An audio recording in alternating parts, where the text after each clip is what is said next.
Microfluidic technology increasingly relies on engineered 3D flow patterns, so techniques to experimentally map these flows are critical.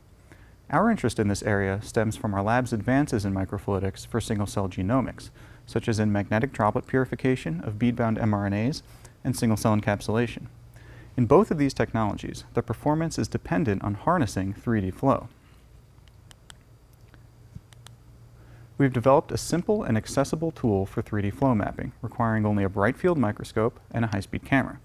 We first track tracer particles in 2D, and then extend the data to 3D by extracting depth information encoded in particle defocus patterns. First, we seed tracer particles into microfluidic flow and record high-speed video. We detect particle locations and link them across frames into 2D path lines. We then extend the 2D coordinates to 3D by comparing particle defocus patterns against labeled reference images. We construct a time-averaged flow field by stacking many 3D path lines, and then calculate a velocity vector field from 3D particle displacements.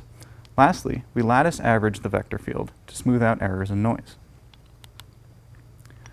We evaluate two approaches to predicting the Z position: cross-correlation and a new deep learning model.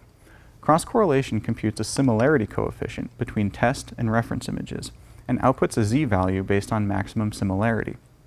The deep learning model is a convolutional neural network trained on labeled reference images that predicts a continuously variable Z value. We generate reference images by vertically scanning the microscope objective and recording wide field images of settled beads. The deep learning training set is comprised of over 100,000 particle images extracted from these recordings. At each Z level, median images are calculated, which form the cross-correlation reference library. Here we compare both the accuracy and the precision of the two approaches. Accuracy is calculated as the median error between predicted Z values and the ground truth labels of reference images. Precision is calculated as the median error of physically flat, measured path lines against a linear fit. By these metrics, we find that the deep learning model is slightly more accurate, but less precise than cross-correlation. We applied both techniques to measure the internal recirculation flow of microfluidic droplets. Shown here is the original high-speed video and the resulting pathline and vector fields for droplets flowing through a straight channel. The flow topology can be quantified in high resolution, allowing distinct vortices and symmetry planes to be discerned.